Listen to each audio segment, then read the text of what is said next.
21 رمضان المبارک کو سیدنا علی المرتضی رضی اللہ تعالیٰ عنہ کی شہادت ہوئی ہے۔ 18 ذوالحجہ کو حضرت عثمان ذو النورین کی شہادت ہوئی ہے۔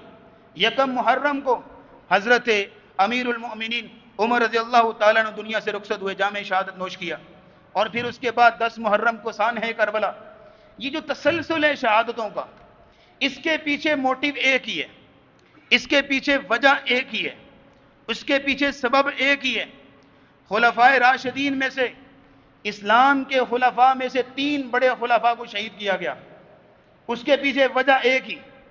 اور جس نے سانحہ کربلا برپا کیا، وجہ وہی ایک ہی ہے۔ اس وجہ کو ذرا سمجھ لیجئے، اگر آپ اس وجہ کو سمجھیں گے، وہ ایسا بیج امت مسلمہ میں بویا گیا، واللہ العظیم، جس کا خمیازہ آج بھی ہم 15ویں صدی میں بھگت رہے ہیں، آج بھی اس کا خمیازہ بھگت رہے ہیں۔ اس حقیقت کو اگر آپ سمجھنا چاہتے ہیں اور ان حقائق کو جاننا چاہتے ہیں تو تھوڑا سا مقدمہ ذرا یہاں پہ سمجھنا پڑے گا۔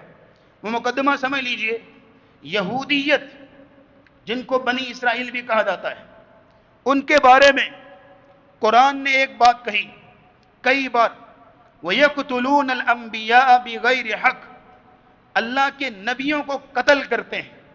ان کا شیوا ہے، ان کا وطیرہ ہے، اور ان کا پیشہ یہ ہے، اللہ کے نبیوں کو قتل کرنا۔ یہ قرآن نے ایک نہیں 20 بار قرآن نے ان کے جو ہے وہ نقاب کشائی کی ہے، یہودیت کے بارے میں، بنی اسرائیل کے بارے میں، کہ یہ قوم انتہائی شدت پسند، سازشی، خفیہ تدبیریں کرنے والے، سفاکیت ان کے اندر، درندگی ان کے اندر، اور پھر یہ ہے کہ ان کی پوری تاریخ قتل انسانیت سے بھری پڑی، اور قتل کی خونی سازشیں رچنا ان کا شیوا ہے، ان کا وطیرہ ہے۔ اگر آپ شروع سے شروع کرتے ہیں تو بنی اسرائیل کہاں سے شروع ہوتے ہیں؟ حضرت یعقوب علیہ السلام کے بیٹے سب سے پہلے اپنے سگے بھائی کے خلاف سازش کی کہ نہیں؟ اس کو قتل کرنے کے لیے چل پڑے کہ نہیں؟ تو اللہ نے بچایا، لیکن اس کے باوجود بے رحمی کے ساتھ مارتے پیٹتے تشدد کرتے ہوئے انہوں نے کنویں کے اندر دھکیل دیا۔ اپنی طرف سے تو مار دیا، اپنی طرف سے تو قتل کر دیا، لیکن اللہ رب العزت کی تقدیر میں کچھ اور فیصلے تھے۔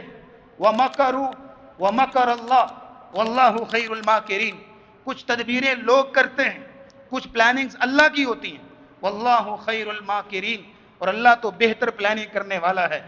پھر اس کے بعد جب اپنے ہی بھائی کو کنویں میں دھکیلا، رات کی تاریکی میں اپنے ابا کے پاس آئے، روتے ہوئے، آنسو بہاتے ہوئے، اپنے سروں پہ مٹی ڈالتے ہوئے، اپنے آپ کو پیٹتے ہوئے، یہ وطیرہ تھا ان کا، یہ شیوا تھا ان کا، کہ خود ہی جو ہے وہ سازش کی، خود ہی قتل کیا، خود ہی جو ہے آ کے رونا پیٹنا شروع کر دیا۔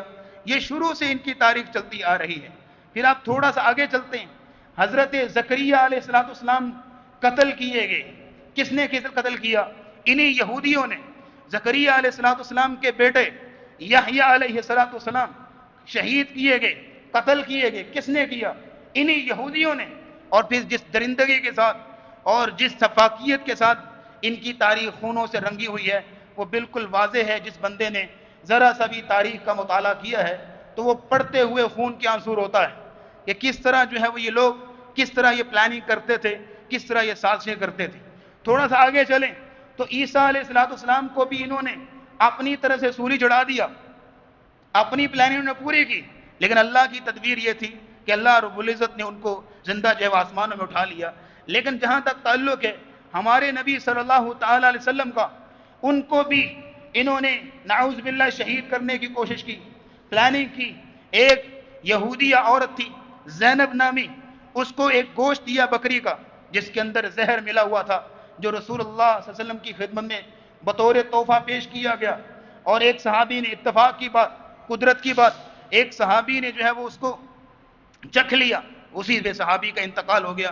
تو جسے پتہ چل گیا کہ اس گوشت کے اندر زہر ہے تو اللہ نے بچا لیا۔ نبی کریم صلی اللہ تعالی علیہ وسلم کو بھی شہید کرنے کی سازش جو ہے وہ انہی لوگوں نے کی تھی۔ اب اگلی بات آپ دیکھیں، نبی کریم صلی اللہ تعالی علیہ وسلم نے اپنے دور حکومت میں، اور یہ ہے کہ اپنے دور میں ان کو خوب ٹھکانے لایا۔ بنی قریظہ کا قصہ آپ نے پڑھ رکھا ہے، سن رکھا ہے۔ بنو قینقاع، بنو نذیر، جو بھی یہودی تھے مدینے میں بستے ہوئے یا ارد گرد بستے تھے، ان سب کو اللہ رب العزت نے کس انداز سے تدبیر کی، پلاننگ کی، اور ان یہودیوں کو کس انداز سے ان کے انجام تک پہنچایا گیا۔